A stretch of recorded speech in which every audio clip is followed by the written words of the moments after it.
My name is Marin Calloway. I'm 32 years old. I run a fishing boat out of Sitka, Alaska. 4 years ago, my parents took my 2 kids for what they called a season. They never gave them back. And for 4 of those years, they told a family court I was missing.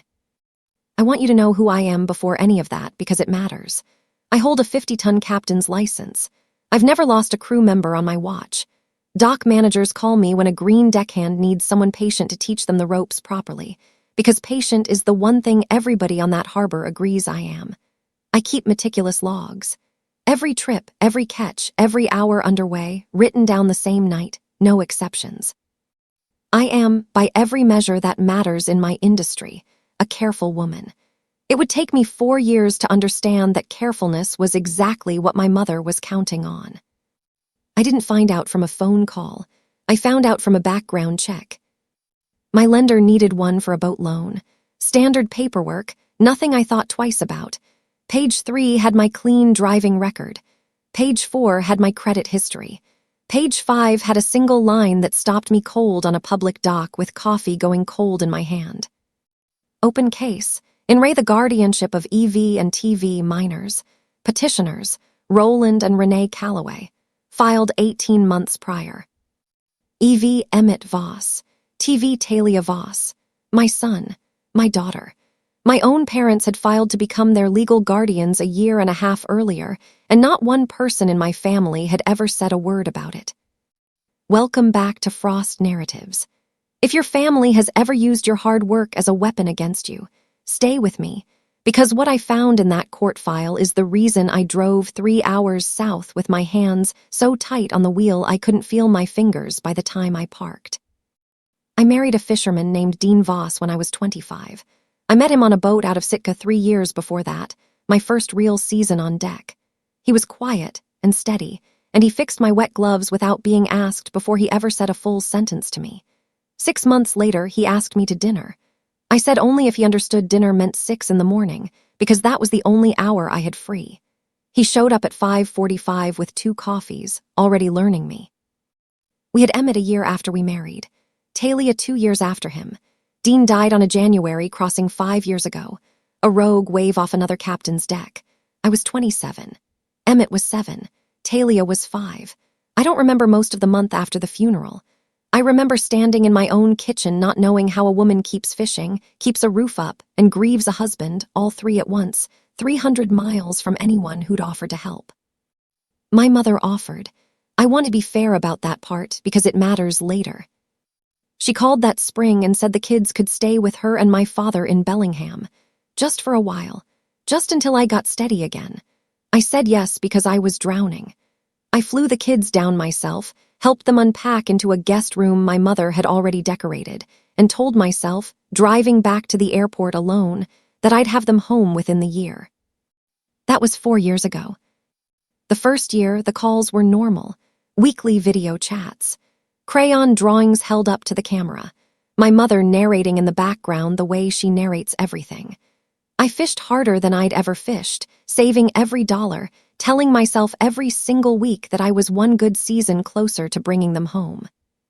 The second year, the calls got shorter. They need stability, Marin, my mother told me, more than once. You can't keep pulling them back and forth just because you miss them. I asked that spring if I could take them to Sitka for 2 weeks that summer, just the 3 of us. She went quiet on the line, then said, I just worry about the water, after everything. Don't you think that's a lot to put them through? I didn't have an answer fast enough. The 2 weeks never happened. Neither did the next summer's version of it. The third year, the excuses started arriving instead of explanations. Emmett was at a friend's. Talia was already asleep. My mother sounded distracted and promised a callback that came less and less often, until I noticed I hadn't spoken to either of my kids in 6 weeks. Talia's 6th birthday fell that spring in the middle of that stretch. I called 4 times that day. Nobody picked up. A card arrived from me 2 days late because the ferry schedule ran behind and my mother texted a single line back. She had a lovely party. Don't worry, we got her a cake. No photo, no call. Just a closed door dressed up as reassurance. I flew down unannounced that June. Duffel bag, a whole chest full of hope. My mother opened the door only partway, one hand braced on the frame. "The kids are at camp," she said. "2 states away, a wilderness program. We signed them up last month." "You could have called me," I said. "I'm still their mother." "You were 3 months out to sea when we made the decision," she said. "What were we supposed to do, wait for a satellite window?" I stood on that porch and understood something had shifted under me without my noticing exactly when. I called every week that summer into a voicemail box that was always full. When the 6 weeks ended, my mother told me the kids wanted to switch schools that fall, a private academy, and the timing hadn't worked out to include me in that conversation either. I asked to see the school's name so I could at least mail things to the right address. She gave me a street, no building number, no phone line. When I called the school directly to confirm enrollment, the front office had no record of either Voss child. I told myself I'd written it down wrong. I hadn't. "Because you're never in a room, Marin," she said, the last time I pushed back. "You're on a boat. You've been on a boat for 3 years. At some point, a mother who's never there stops being the one making decisions." I hung up and sat in my own kitchen a long time. I kept fighting for a while. I flew down twice more that year, met both times with some new reasonable-sounding reason the timing wasn't right. I sent letters. I sent birthday packages timed to land on Emmett's and Talia's actual birthdays, every single year, small gifts and long handwritten cards I never knew for certain reached them. I left voicemails on holidays, on ordinary Tuesdays, just to hear my own voice say their names out loud. Emmett used to fall asleep on the wheelhouse bench any chance he got, even at 6 years old, lulled out by the engine the same way Dean always was. Talia narrated everything, out loud, constantly, a running commentary on the whole world that used to make Dean laugh so hard he'd have to sit down. I built both of them into every letter I wrote, the boat, the harbor, the way the light came up over the water some mornings. I have no way of knowing, even now, how many of those letters they actually got to read. And somewhere in the middle of all that fighting, I started to go quiet too. Not because I stopped loving them, because I started to believe, the way you believe a thing repeated to you often enough by the person who raised you, that maybe she was right. Maybe a woman who spent half the year at sea wasn't the stable thing 2 kids needed. Maybe love meant stepping back. I didn't know yet that stepping back was exactly the shape my parents needed me to fold myself into. Grief does something to a person's spine. I didn't understand that until I lived it. It doesn't just make you sad. It makes you compliant. It teaches you to accept whatever reason you're given for anything, because you no longer trust your own judgment about what's reasonable and what isn't. I buried my husband at 27 and spent the next 4 years agreeing with almost everyone who told me, in that certain tone adults use, that they knew better than I did what my own children needed. If you've ever had grief make you smaller than you actually are, comment compliant below, because I promise you it's not weakness. It's just what surviving costs before you learn how to charge it back. My dockmate that whole 3rd year was a woman named Jo Ellery, 20 years on boats, no children of her own, sharp as a gaff hook. She watched me come back from that porch visit and go quiet for a week straight. Finally, she said, over coffee in the wheelhouse, "You know you're allowed to just show up and take them, right?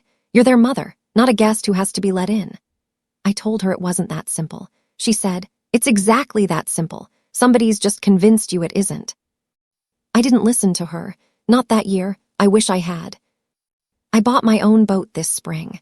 The F.V. Dean B., named for my husband, the first vessel that ever belonged to me instead of a crew I fished for. My lender ran the standard background check the week before closing. The file came back on a Tuesday. Gulls loud over the harbor, the way they always are in Sitka in spring. I read that line about the guardianship case 4 times, waiting for the words to rearrange into something that made sense. They never did. I called the lender's office first, hands shaking too badly to hold the phone steady, and asked if there'd been some kind of error. The woman on the line was kind and had nothing more to tell me. She suggested I call the county clerk directly. I sat in my truck in the harbor lot until the light went orange over the water. Then I called Whatcom County Superior Court and requested every document in a case file with my children's initials on it, a case I had never once been told existed. I want you to sit with the number for a second, the way I had to sit with it in that truck. 18 months. Not 18 days. Not a hasty filing thrown together in a panic. 18 months of a case moving forward in a courthouse 3 hours from me, hearing dates set and probably kept, a judge somewhere forming an opinion about a mother who never once got the chance to say a single word in her own defense, because nobody ever told her there was anything to defend. Emmett is 11 now. Talia is 9. I know that only from the ages I've kept in my own head, counted forward year by year like a woman marking a wall in a cell. I don't know what grade Emmett's in. I don't know if Talia still hums while she draws, the way she used to, some tuneless little song that used to make Dean put down whatever he was doing just to listen. 4 years is long enough to lose the small true facts of your own children and keep only the big aching shape of missing them. I called my deckhand, a 19-year-old kid named Isaac, from the harbor lot before I ever left Sitka, and told him I needed a few days, maybe a week. He asked if everything was okay. I told him no, not really, and that I'd explain when I could. He didn't push. He just said the boat would be fine, and to drive safe. And I remember thinking, driving to the ferry that afternoon, that a 19-year-old kid I'd known 8 months had asked me more genuine questions about my own life in 30 seconds than my mother had in 4 years. The ferry ride down, then the long stretch of highway after it, gave me too much time to think. I ran the numbers the way I run every hard thing, methodically, because numbers are the one part of any disaster that never lies to you. 18 months since filing. 4 years since I'd handed them over. Somewhere in that gap sat every returned call, every canceled visit, every reasonable excuse, and I understood, driving south with my hands finally steady on the wheel, that none of it had ever actually been reasonable at all. It had been a timeline. Someone had been building toward something the entire time, and I had spent 4 years mistaking the construction for grief. I thought about the last time I'd actually stood on their porch, the 4th year, the one time I tried again after Joe told me to just show up and take them. I drove down without calling first. My father answered that time, not my mother, arms crossed in the doorway like a man guarding a store after hours. "The kids aren't here," he said. "They're with friends for the weekend." "Whose friends, Dad? Give me an address." "Marin, don't do this. Don't make a scene." I raised my voice exactly once on that porch, 4 years of grief and distance finally cracking through. My mother appeared behind him and said, calm as anything, that if I didn't leave she'd call the police and tell them I was harassing the family. I believed her. I got back in my car. I didn't try again in person after that. I told myself I was protecting the kids from a scene. I understand now that was exactly the outcome she needed from me. I called Joe from a gas station 40 minutes down the highway, hands still shaking on the wheel. She didn't say I told you so. She just said, "Come back to the boat. We'll get you back out on the water tomorrow. Sometimes the only thing that helps is the thing you're already good at." She was right, the way she was always right. I went back out. I fished. I told myself for 3 more years that distance was the only gift I had left to give them. The clerk who finally answered my call that Wednesday morning was polite and entirely unbothered, the way people are when a stranger's whole life is just a case number to them. She said the full file would take a few business days to process and mail. I asked if there was any way to see it sooner. She said I could drive down and request it in person if I wanted it faster. I was on the road within the hour. 4 years earlier, I'd handed my children over on a spring afternoon with a duffel bag of their clothes and a promise I meant with my whole grieving heart. Now I was driving south with nothing packed at all, no plan beyond a courthouse and a stranger behind a counter who owed me nothing but the truth. I didn't call my parents to say I was coming. I'd learned, 4 years too late, exactly what happened every single time I gave them advance warning. The Whatcom County Courthouse sits on a hill above downtown Bellingham, gray stone, wide steps, flags out front hanging still in no wind at all. I'd driven past that building 100 times as a kid and never once thought I'd walk up those steps to ask a stranger for proof of my own children's lives. The records clerk was a young woman with reading glasses pushed up into her hair, and she pulled the file without a single question about why I wanted it, the way you'd pull a permit application or a deed. It came out thicker than I expected, an 1.5 inches of paper bound with a black clip, my children's initials typed on a cover sheet in a font that had absolutely no idea what it was holding. She slid it across the counter. "You'll want to sit down somewhere to go through that," she said, not unkindly. "Most people do."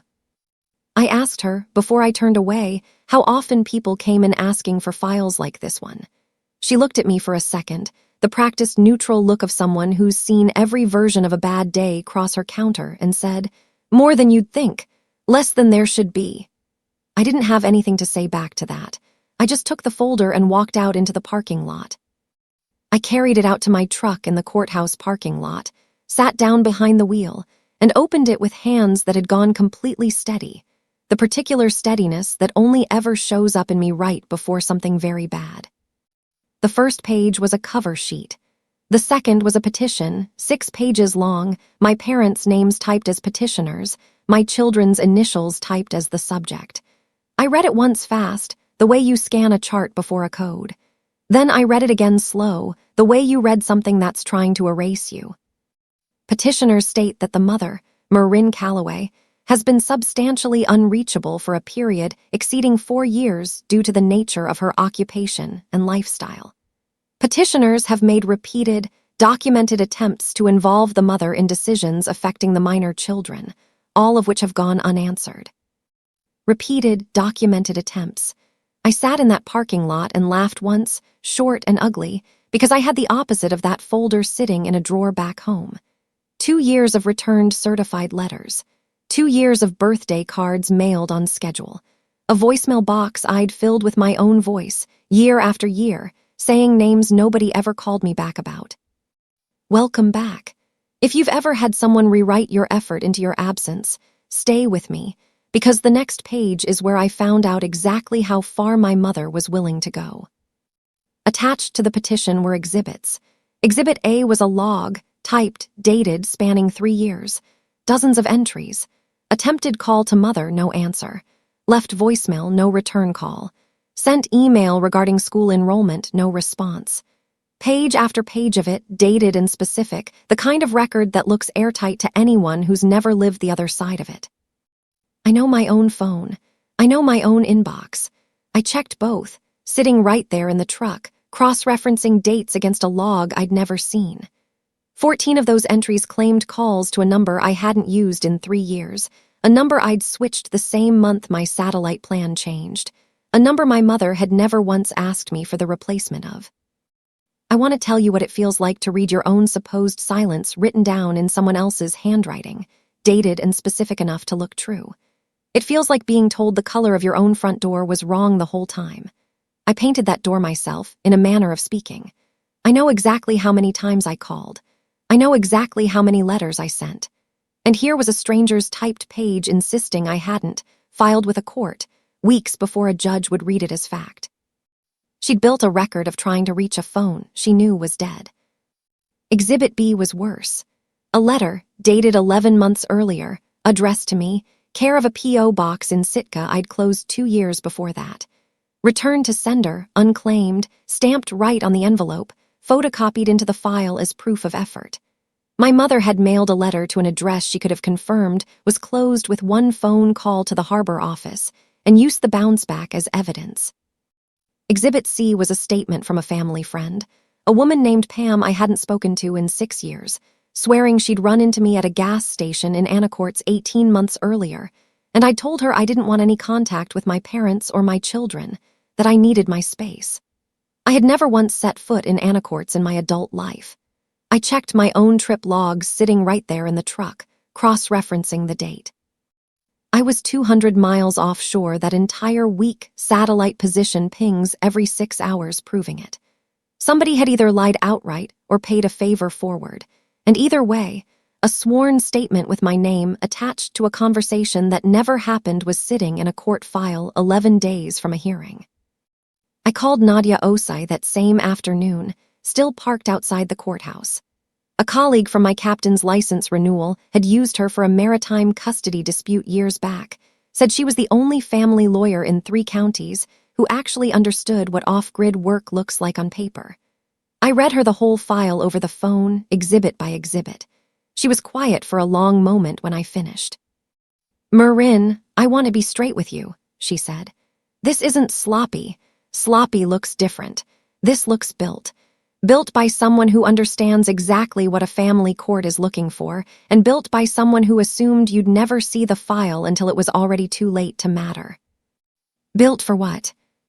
For a judge who's never met you to read 4 years of silence and assume the worst reasonable explanation. Most guardianship petitions like this don't get contested because most missing parents actually are missing. Yours is the rare case where the missing parent has a captain's license, a mortgage, and a paper trail a mile long. We're going to use every inch of it. She asked me one more question before we hung up. "Is there anyone in your life right now who can vouch for your day-to-day? Someone who's watched you try to reach these kids in real time?" I gave her Joe's name, and Isaac's, and the harbor master who'd known me 8 years. She said that mattered more than I probably realized, because a fabricated case falls apart fastest when real people are willing to say, out loud under oath, what they actually watched happen. She told me to come in Thursday with everything. Every log, every statement, every scrap of proof that I had never once stopped trying to reach my own children. I hung up and sat in that lot another 20 minutes before I trusted myself to drive. If you've ever had someone use your own silence against you while they were the one holding the phone, comment "built" below, because I promise you, it's never as accidental as it looks on paper. I drove to a motel outside Bellingham that night instead of going anywhere near my parents' house. I didn't sleep much. I kept the files spread across the bed, reading exhibits by lamplight, circling every date that didn't match my own records. By 1 in the morning, I had 41 discrepancies marked in red pen. By 2, I stopped counting and just tried to sleep. My phone rang at 6 the next morning. I almost didn't answer, thinking it was Isaac calling about the boat. It wasn't. It was my father's number, and it wasn't a call. It connected, then went quiet, then filled with sound that wasn't meant for me. A pocket dial, fabric brushing the mic. Then his voice, muffled, then clear, my mother answering him somewhere in the same kitchen I used to eat breakfast in as a kid. I almost hung up. I want to be honest about that. Some instinct in me still wanted to give them privacy, even then, even after everything. Then I heard my own name. "If Marin shows up asking questions, we stick to the log," my mother was saying. "The log is what the judge sees, not what actually happened." "I still don't love this part," my father said, quieter, further from the phone. "The letters, if she ever checks that P.O. box was already closed." "She won't check. She never checks anything that far back, Roland. She's 3 states away on a boat 6 months a year. That's the whole point. As long as people believe she's unreachable, no judge asks why we didn't try harder to include her. We just need the guardianship finalized before Emmett starts asking real questions." A pause, water running somewhere. My father's voice again, lower. "And once it's finalized, the survivor benefits transfer over. Once we're the legal guardians, yes. Dean's life insurance, the Social Security survivor payments, all of it routes through whoever has custody. That's not us being greedy, Roland. That's just the system working the way it's supposed to. Those children need stability, and stability costs money. Marin was never going to give them either one. She sends money too, Renee. I've seen the transfers. She's not exactly leaving them with nothing. The transfers stop the day the guardianship finalizes, and you know it. She's not going to keep paying child support to 2 people who have had legal custody handed to them out from under her. It's not about the money coming in, it's about who controls it once it does. I sat on the edge of that motel bed with my phone against my ear and my whole chest gone hollow. 4 minutes and 11 seconds. I know the exact length because I checked it 40 times before I finally believed it was real. My mother's voice again, closer to the phone now, brisk. "Don't lose your nerve on me. We've come too far. 3 more months and it's done, and those kids finally get to stop living out of a duffel bag between 2 homes." The call cut off there. I don't know if he ended it or if it just dropped on its own. It didn't matter. I had what I needed, sitting in a motel room at 6 in the morning with the whole shape of 4 years finally visible all at once, laid out plain as a ledger. It was never about my absence. It was never really about stability, either, not the kind she talked about with a straight face at church potlucks. It was about a monthly check that started the day a judge signed a piece of paper, and about 2 children who'd stopped being grandchildren somewhere along the way and started being a line item. I called Nadia before 7, voice shaking in a way it hadn't since the night Dean died. "I have something," I said. "A recording my father pocket-dialed me. You need to hear it." She was quiet after I played it for her over the phone, twice. "Marin," she said finally, "that's not just useful. That's the whole case. That's your mother on tape, admitting the log was fabricated for the court, admitting the return-to-sender letter was sent to an address she knew was closed, and admitting the motive was financial. I've been doing this 11 years. I have never once had a client walk in with something this clean. Is it even legal? I didn't record it on purpose. Washington's a 2-party consent state for intentional recordings, not accidental ones you receive," she said. "He called you. He left the message running on your line without knowing it. You didn't intercept anything.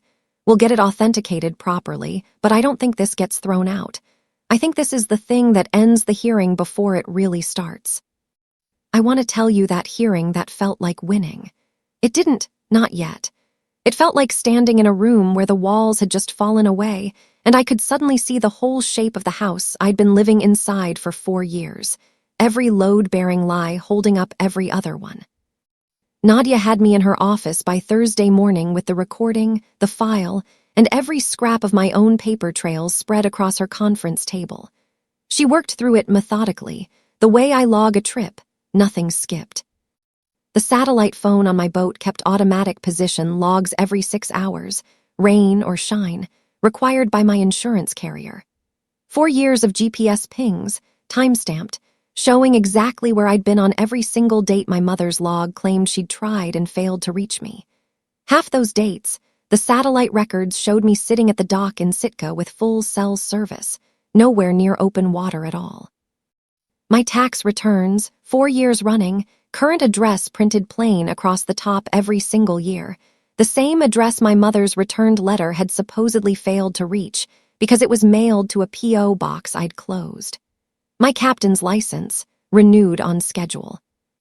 Searchable by anyone with an internet connection through the Coast Guard's public database. Harbor logs from Sitka showing my boat in port on dates the guardianship file claimed I was unreachable.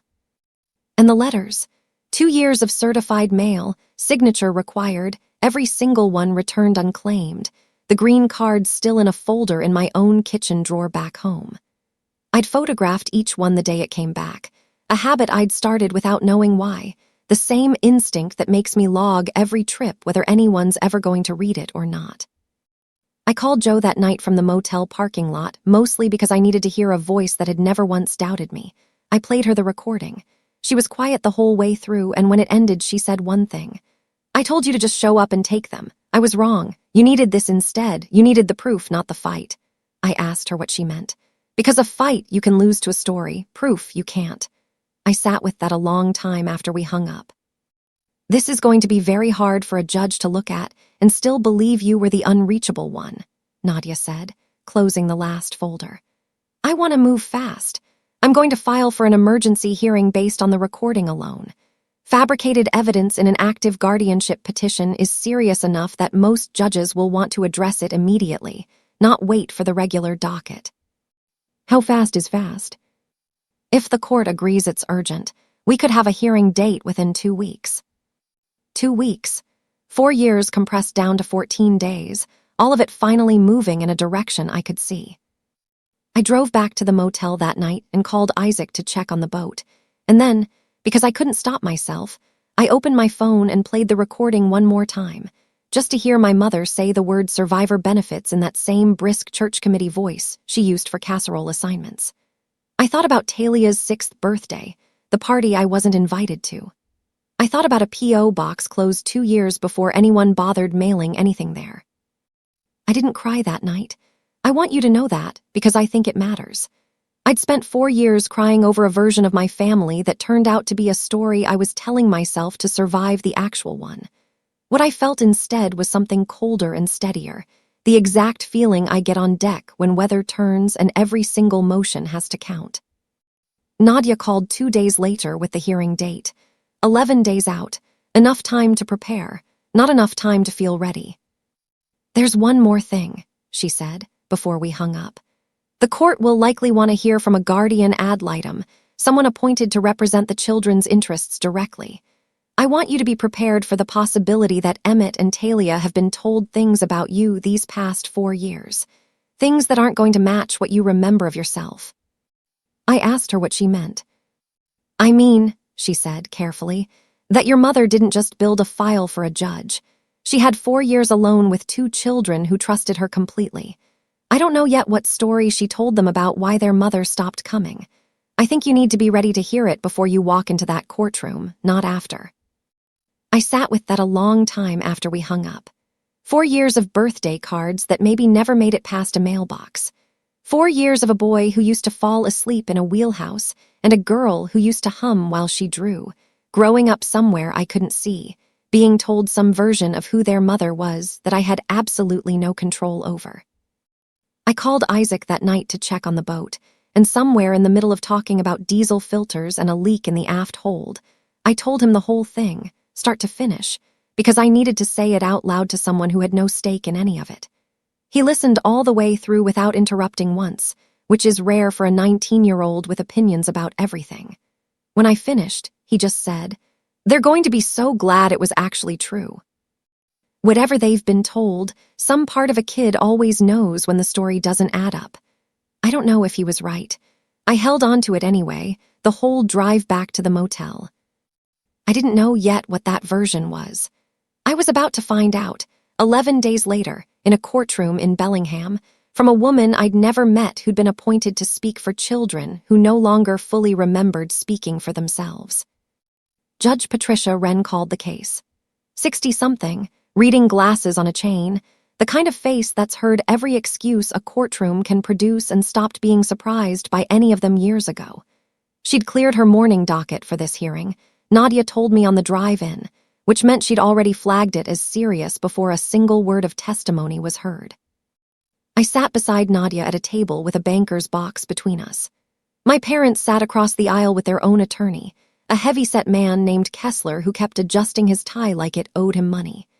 Joe had driven down the night before and sat 2 rows back, arms crossed, the same expression she wore on deck when weather was turning, and she wanted everyone to know she'd seen worse. They hadn't seen me yet.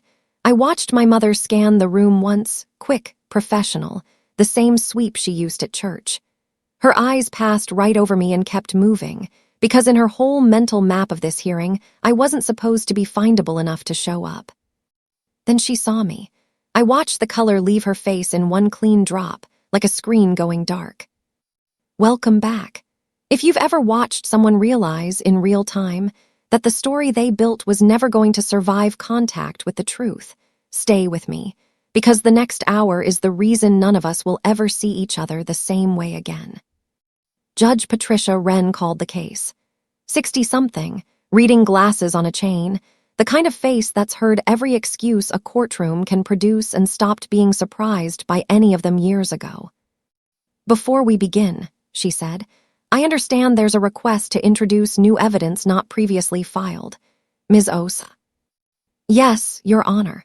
We'd like the court's permission to address the petition's exhibits directly and to introduce a recording relevant to their authenticity." Kessler stood halfway.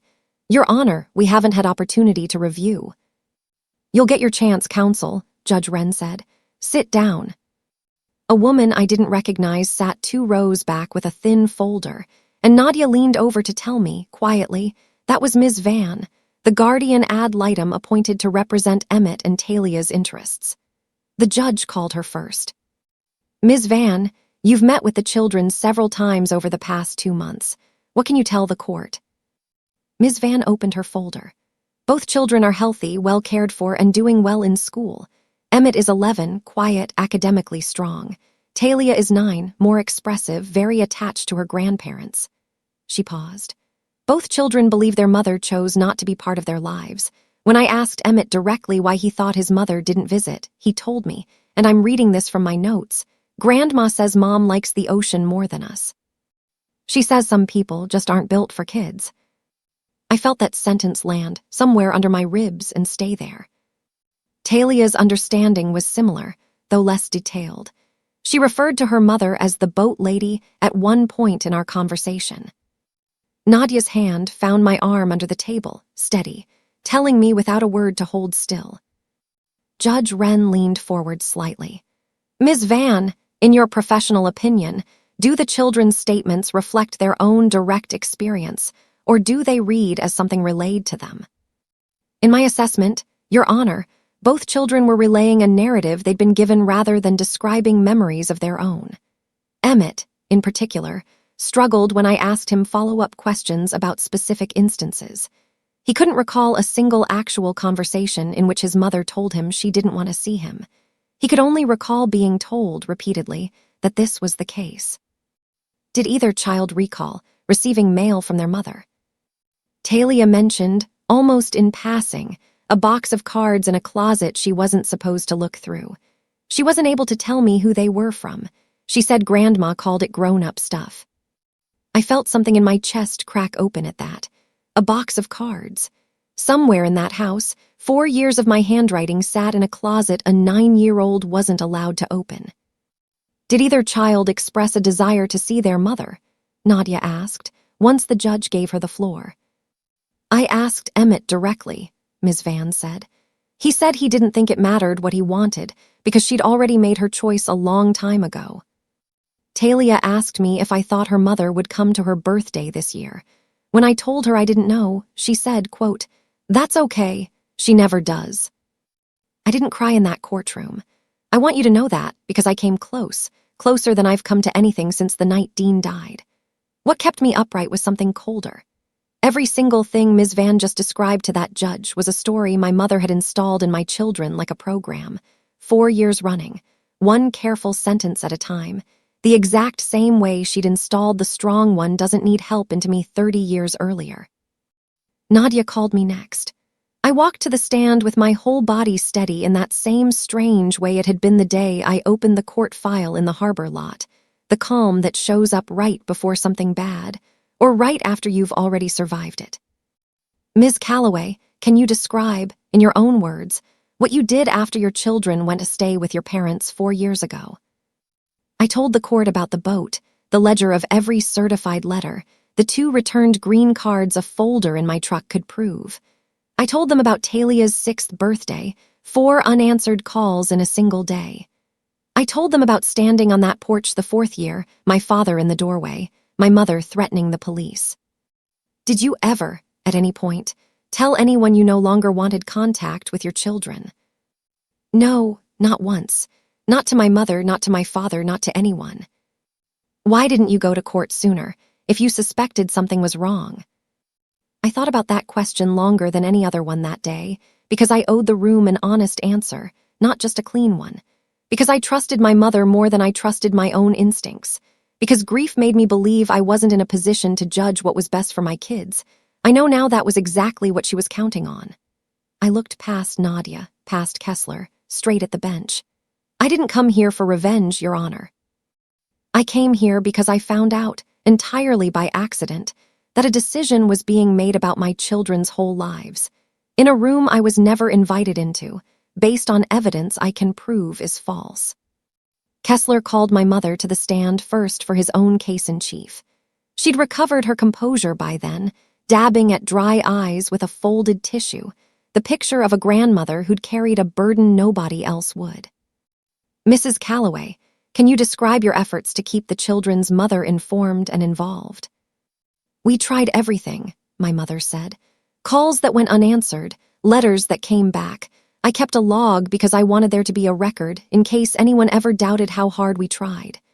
She glanced at me once, quick, then back to Kessler.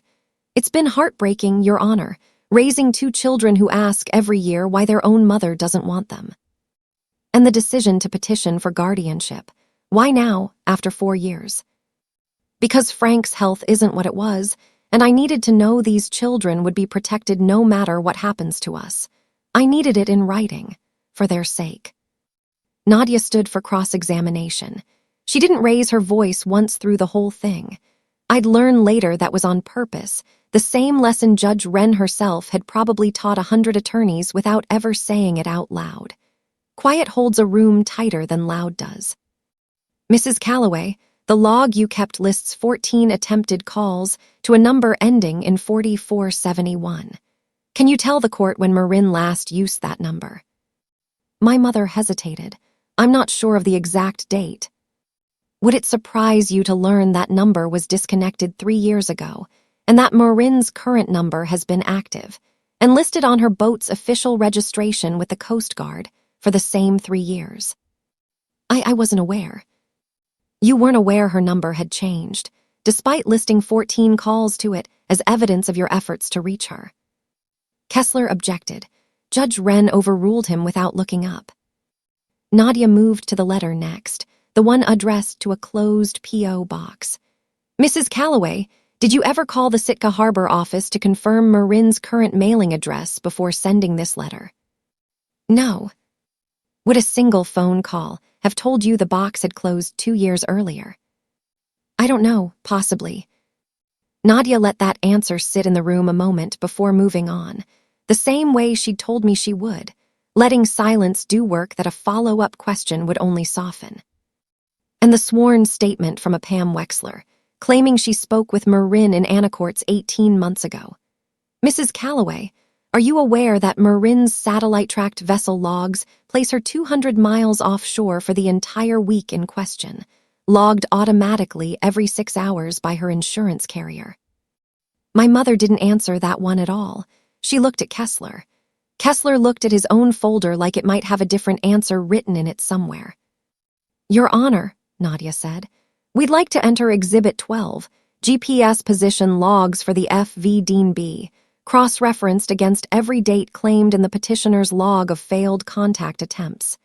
In every instance we've checked, the vessel's position is independently verifiable and contradicts the petitioner's claims. Judge Wren took the folder, read for a long moment, the courtroom silent enough that I could hear the clock on the back wall ticking 5 minutes too fast. Continue, Ms. Osai. One more question, Mrs. Calloway. Did you tell your grandchildren that their mother chose the ocean over them? I told them the truth, as I understood it. Did you understand it to be true that Marin sent certified letters, signature required, on a regular basis, which were returned unclaimed? Silence. Did you understand it to be true that Marin flew to Bellingham on multiple occasions and was turned away at the door? Circumstances were complicated, my mother said, and her voice had lost the church softness now, gone thin and defensive instead. I have one final item, Your Honor, Nadia said. I'd like to play a recording for the court. It was left on Marin Calloway's voicemail accidentally by Roland Calloway 3 days after she discovered the guardianship petition. We've had it authenticated. I'd ask the court's permission. Kessler was on his feet again, but Judge Wren held up a hand before he got a word out. I've read your objection in the filing, counsel. I'm allowing it. Go ahead, Ms. Osai. Nadia set a small speaker on the table. I'd heard that recording so many times by then I could have narrated it from memory. Hearing it fill an actual courtroom was different.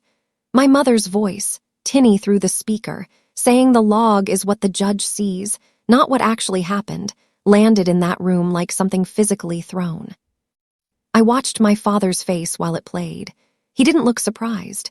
He looked like a man finally hearing, out loud, in a room full of strangers, a sentence he'd been avoiding inside his own head for months. My mother stared straight ahead at the judge's bench, jaw tight, hands flat on the table in front of her. The survivor benefits transfer over. Once were the legal guardians, yes. Dean's life insurance, the Social Security survivor payments, all of it routes through whoever has custody. That's not us being greedy, Roland. That's just the system working the way it's supposed to. The recording ended. Nobody in that courtroom moved for a solid 5 seconds. Behind me, I heard Jo exhale, low and sharp, the exact sound she makes on deck when a line finally holds after threatening to snap all morning. Judge Wren took her glasses off, the same gesture Ms. Van had made in her notes, the universal gesture I was starting to understand, of someone needing a second before responding to something ugly. Mrs. Calloway, she said, I'd like you to explain on the record why the court should believe anything in the petition you filed, given what I just heard."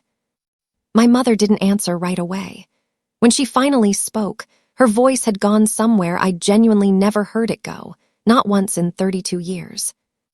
Because those children needed stability, and their mother was never going to give it to them, I did what I thought was right. You did what benefited you financially, while telling this court, under penalty of perjury, that you'd made repeated documented attempts at contact that this evidence shows never happened as described, Judge Wren said. I want to be very clear with you about how seriously I'm taking that. Perjury in a family court filing isn't a technicality, Mrs. Calloway. It's the reason courts like this one can function at all, because we have to be able to trust the documents in front of us. You've given me a strong reason not to trust a single page of your petition. Kessler asked for a recess. Judge Wren granted 15 minutes, and the room emptied out slow. Nobody quite looking at anybody else. I found my father in the hallway outside, alone, sitting on a wooden bench with his hands folded between his knees. He looked up when I sat down 2 feet away, not next to him, not far from him either. "I'm not going to pretend I didn't know," he said, before I could say anything at all. "I knew about the log. I knew about the letter. I told myself it was your mother handling things the way she handles things, and that wasn't my department." He looked at his own hands. "I heard that recording just now the same as everyone else did. I've been hearing it in my head for months and telling myself it sounded different than it actually sounded." "Did you know what they were telling the kids?" He was quiet a long moment. "I knew it wasn't the whole truth. I told myself it was simpler for them. Simpler's not the same as right. I understand that now, sitting on this bench, in a way I didn't understand it at breakfast this morning." "Why didn't you just tell me, Dad? Any point in 4 years, 1 phone call." He looked at me then, really looked, for the first time since I'd walked into that courtroom. "Because your mother told me you didn't want to be told, that you'd made your peace with the distance, that calling you would only hurt you more. I believed her the same way I've believed her about most things for 40 years. It's easier to believe the version that doesn't ask anything of you." His voice cracked slightly on the last few words, the first real crack I'd heard in it all day. "I looked for you once, you know. Hired someone about a year in. He didn't find much, because I didn't give him much to go on, and I let it drop faster than I should have. I've regretted that more than almost anything in my life, and I never said so out loud until just now. I didn't have anything gentle to give him yet. I didn't have anything cruel either. I just sat there, 2 feet away, until the bailiff called us back in. Judge Wren called us back in 20 minutes later. My mother's face had gone through several versions in that time. By the time she sat back down at the petitioner's table, she'd landed on something flat and unreadable, the courtroom equivalent of a closed door. The room felt different after the recess, quieter in a way that had nothing to do with volume. I noticed a few people I didn't recognize in the back rows, court watchers or law students maybe, and I understood, sitting there, that this hearing had already stopped being just hours somewhere in the last hour. It had become the kind of case people would talk about in that courthouse for a while.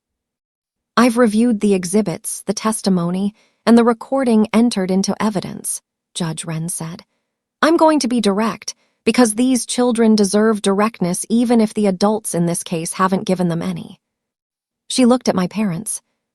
The petition before this court claimed the mother could not be located despite diligent efforts. The evidence shows the opposite.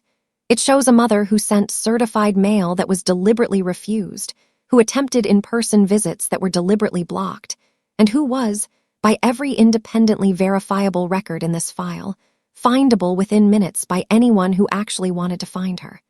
I am denying the petition for guardianship in full. Welcome back. If you've ever waited years for someone in a position of power to simply say the true thing out loud, stay with me, because what happened in the next 60 seconds is the part I've replayed in my head more than any other moment of my life. Further, Judge Wren continued, given the evidence of fabricated exhibits submitted under penalty of perjury, I'm referring this matter to the county prosecutor's office for review. That's not a decision I make lightly, and it's not mine to resolve today. But a court cannot function if petitioners believe they can manufacture evidence and face no consequence for it. My mother's attorney started to object. Judge Wren didn't even look at him. Custody of Emmett and Talia Voss is restored to their mother, Marin Calloway, effective immediately, with a transition plan to be developed with the assistance of a licensed family therapist over the coming weeks. Given that these children have spent 4 years being told a version of events that this court now knows to be false, I'm not going to compound that harm by removing them from the only home they've known this afternoon with no preparation at all. But make no mistake. This is their mother's case to close, not their grandparents'. I don't remember standing up. I remember Nadia's hand on my shoulder, and I remember my mother's face, still flat, still closed, staring at some point on the table like she could negotiate with the wood grain. My father was crying. I hadn't seen my father cry since Dean's funeral, and even then he'd done it quietly, turned half away, the way he did everything. Kessler leaned over to say something to my mother, low, and she shook her head once, sharp, cutting him off before he finished. I understood, watching that small exchange, that whatever he was offering, some strategy for damage control, some next move, she wasn't interested in hearing it. She'd already moved somewhere past strategy, into a kind of stillness I didn't have a name for yet and wouldn't fully understand until the letter arrived that winter. Ms. Van approached me on my way out, the Guardian ad litem, her folder tucked under one arm. "For what it's worth," she said, "in 15 years of doing this job, I don't think I've ever seen a case turn this clearly. Most of the time it's murkier. Most of the time nobody's entirely right and nobody's entirely wrong. This wasn't that." I thanked her. I didn't have much else to give her at that moment. I was still trying to remember how to breathe at a normal pace. Outside on the courthouse steps, Jo caught me before my knees fully gave out. "You did it," she said, into my hair, holding on hard enough that I could feel it in my ribs. "You actually did it." "It's not done," I said. "They still don't know me. Not really. Not after 4 years of being told I chose the ocean over them." "That part's not done," Jo said. "But it's not nothing either. It's a start." Nadia found us a few minutes later, her banker's box tucked under one arm, and she said something I've thought about often since. "Rulings like that are rare, Marin. Most of these cases end in some muddy middle ground where nobody fully wins and nobody fully loses. What happened in there today doesn't happen because a judge felt sorry for you. It happened because you handed her a record so complete she didn't have room left to doubt it." I told her I couldn't have built that record without knowing, somewhere underneath the grief, that I'd need it someday.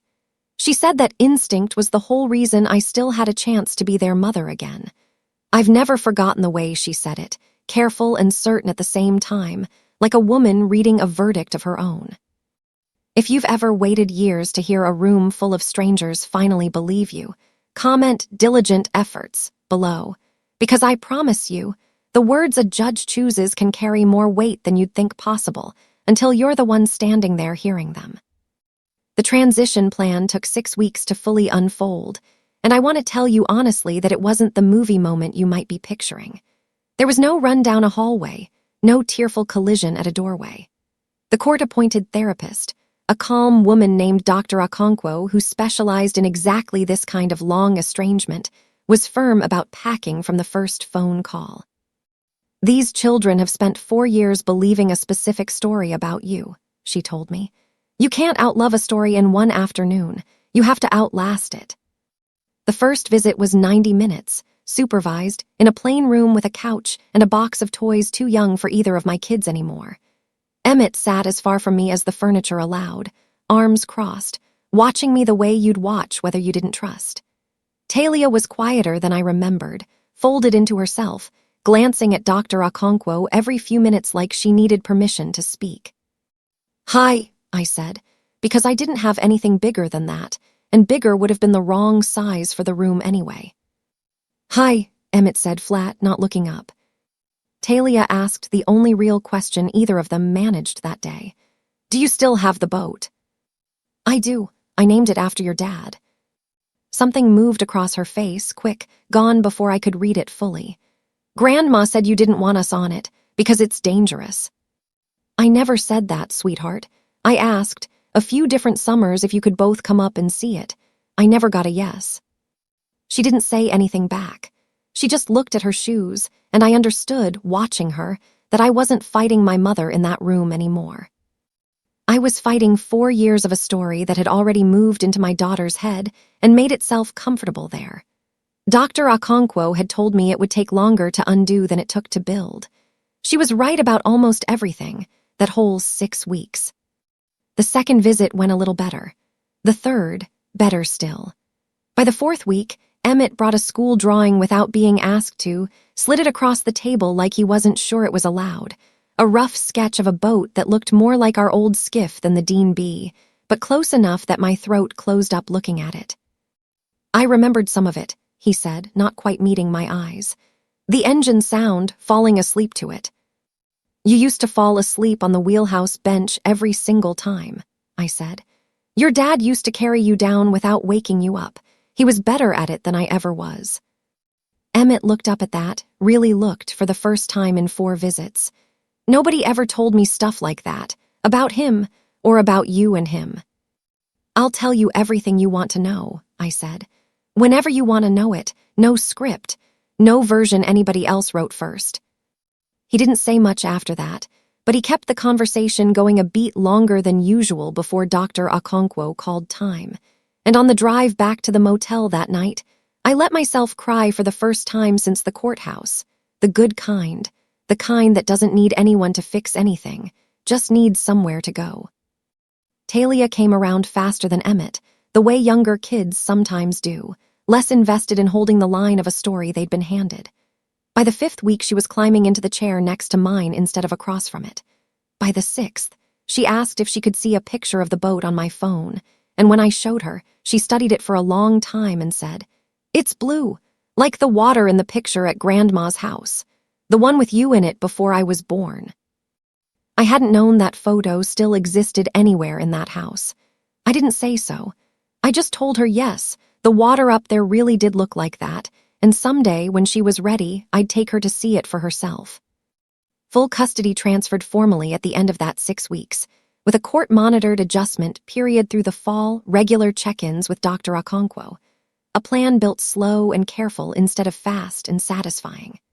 I moved us into a rental in Bellingham for the school year rather than uprooting them straight to Sitka, because Dr. Okonkwo was firm that one more massive change, even a good one, needed to wait until the ground under them felt solid first. Isaac ran the boat that whole season without me, texting photos of the catch, ending every single message the same way. Still here when you're ready. One of the hardest sessions with Dr. Okonkwo came in week 4, when Emmett finally asked, directly, why I hadn't just driven up and taken them myself years earlier, the way he'd apparently overheard someone at school say a real parent would have. I didn't have a comfortable answer for that, and I didn't reach for one. I told him the truth. That grief had made me doubt my own judgment for a long time, that I'd trusted the adults who were supposed to be helping me more than I trusted my own gut, and that by the time I understood how wrong that trust had been, I didn't know how to fix 4 years in a single afternoon without a court behind me to make it stick. He sat with that for a while, arms still crossed, and finally said, "That's actually a real answer. Grandma never gave real answers." Dr. Okonkwo told me afterward that was the first time in 4 sessions he'd used the word grandma without flinching first. I want to tell you about Talia's 7th birthday, because it landed right in the middle of that transition period, and because her 6th had been the one where 4 calls went unanswered, and a text told me not to worry, they'd already gotten a cake. This time I planned it myself, small, at the rental house, just the 3 of us and Joe, who'd driven down for the weekend specifically so nobody's birthday would ever again pass without someone showing up on purpose. Talia blew out 7 candles on a cake I'd baked badly and iced worse, and when I asked what she wished for, she thought about it a long time and finally said, "I wished it stays like this." I didn't ask her to explain what she meant by that. I understood it well enough on my own. Emmett's transition took longer, the way Dr. Okonkwo had warned me it might, older kids carrying more of the story with them, more invested in having been right about something for 4 years even when being right meant believing his mother didn't want him. The breakthrough, when it came, wasn't dramatic. It was a Tuesday, ordinary homework at the kitchen table, and he asked, out of nowhere, if he could see more pictures of his dad.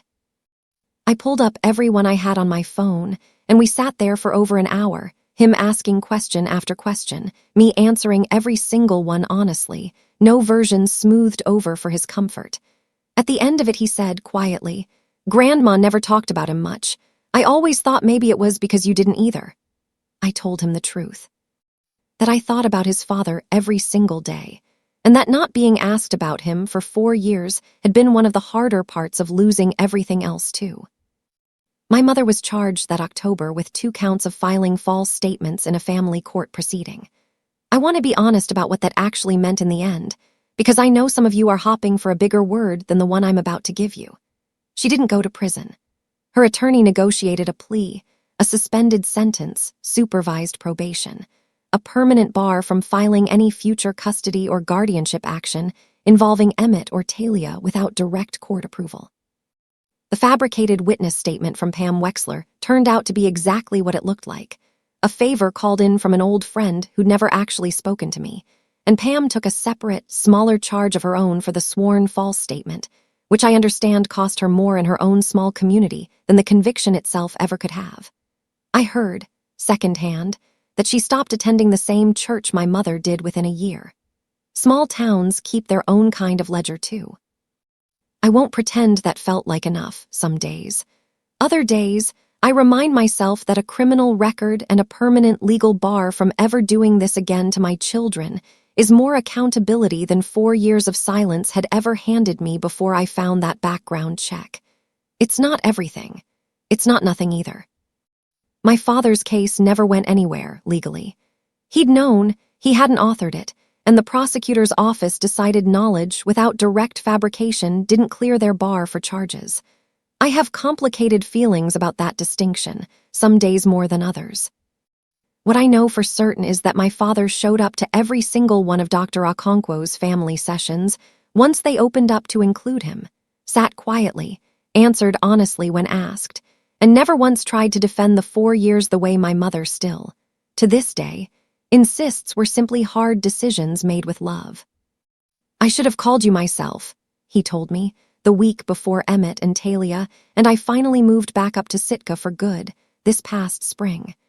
Every single year I told myself your mother had it handled. I understand now that handled and honest were never the same word in this family. I'm sorry it took a courtroom to teach me that. I told him the door wasn't closed. I told him it also wasn't fully open yet, and that both of those things could be true at once. He said that was fair. He calls Emmett and Talia every Sunday now, on video, and he's careful always, never once mentioning their grandmother unless one of them brings her up first. Some Sundays they don't. Some Sundays Talia asks how she's doing, and he answers honestly, and nobody in that conversation flinches anymore. He flew up to Sitka once, that first summer, alone, no announcement beyond a single text asking if it would be all right. I met him at the airport and drove him straight to the harbor, and he stood on the dock looking at the Dean Bee for a long time before he said anything at all. "Your grandfather would have loved this," he said finally, meaning his own father, a man I never met, who apparently spent 40 years wishing he'd been braver about smaller things than the ones I'd had to be brave about. He spent 3 days with us. He was careful and a little stiff and clearly out of his depth around boats, and Talia adopted him anyway within about 6 hours, the way 7-year-olds do when an adult finally shows up and simply stays. I watched him from the wheelhouse, teaching her to coil a line badly, laughing at his own mistakes instead of hiding them. And I thought about the man on the porch 4 years earlier telling me not to make a scene. He was trying. That had to be enough for now, and some days it actually was. My mother and I have not spoken since the courthouse. She sent one letter, this winter, 3 pages, largely a version of the same speech she gave on the stand, dressed up softer for paper. Somewhere in the middle of it was a single sentence I've kept coming back to, the way I kept coming back to my father's confession in that hallway. I only ever wanted to be the one they needed. I understand that sentence better than I wish I did. I think, somewhere underneath everything she did to us, my mother has spent her whole life terrified of being unnecessary, and she built an entire architecture of control out of that fear, and never once noticed that the children caught inside it were people, not proof of her own importance. I didn't write back. Some doors close because you slam them. This one closed because I finally understood there was nothing true on the other side of it left to wait for. Nadia called me one last time that spring, mostly to close out the file, and near the end of the call she said something I've held on to since. In 11 years of doing this, I've had exactly one other case where the parent walked in with evidence this clean. Most people don't keep records like you kept records, Marin. Most people trust their family right up until the moment trust stops being an option. Whatever instinct made you photograph every returned letter, whatever made you log every call nobody answered, that instinct is the reason your kids are home right now instead of somewhere in a system built on a lie. I told her the instinct wasn't wisdom. It was just how I was raised to survive on a boat, where you write everything down because the water doesn't care what you meant to remember.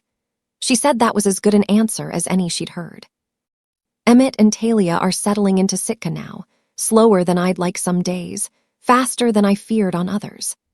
Emmett found the wheelhouse bench on his first visit to the boat and sat on it for 20 straight minutes without saying a word, just listening to the engine, the way Dr. Okonkwo said he might need to, grieving a version of his childhood he never actually got to have the first time around. Talia has started humming again while she draws, the tuneless little song Dean used to stop everything to listen to, and the first time I heard it drift out of her room, I stood in the hallway and let myself cry the good kind again, quiet, so she wouldn't hear and ask why. Jo has more or less appointed herself an honorary aunt, which nobody voted on but nobody's arguing with either.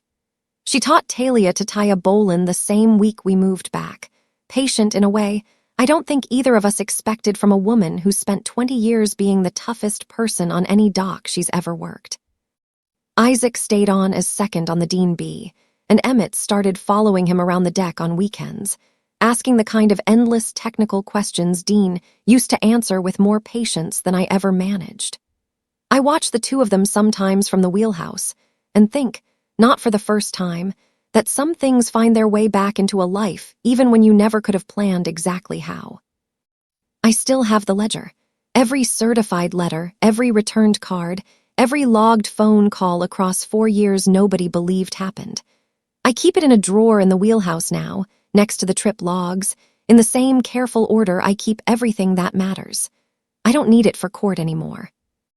I keep it because some nights, when the water's rough and the kids are asleep below deck, and I let myself think about everything those 4 years actually cost all 3 of us, I open that folder and remind myself of the one thing I never let myself fully believe while I was living it.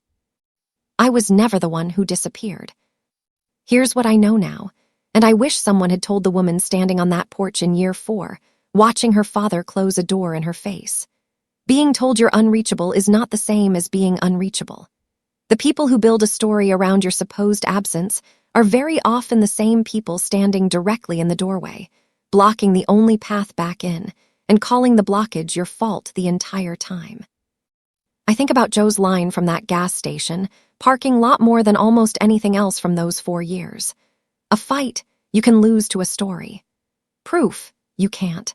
I spent most of my life believing that being a good mother meant being endlessly patient, endlessly understanding, endlessly willing to accept a reasonable-sounding excuse instead of demanding the truth. I know now that patience without proof is just an open door for someone else to walk through and rearrange your whole life while you're busy being reasonable. I'm not endlessly patient anymore. I still keep the ledger. That's my story. One background check, one accidental voicemail. 2 kids who are slowly, carefully, learning what their mother's actual voice sounds like, instead of the one somebody else gave her. If your family has ever told a story about you that wasn't true, go find your own version of the ledger, the proof, the receipts, whatever shape it takes for you. Don't let anyone else's story about your absence outlast the truth of how hard you actually tried. If this reached you, send it to someone who's been fighting to be believed. They need to hear it tonight. Drop a comment, hit subscribe. I'll see you in the next one.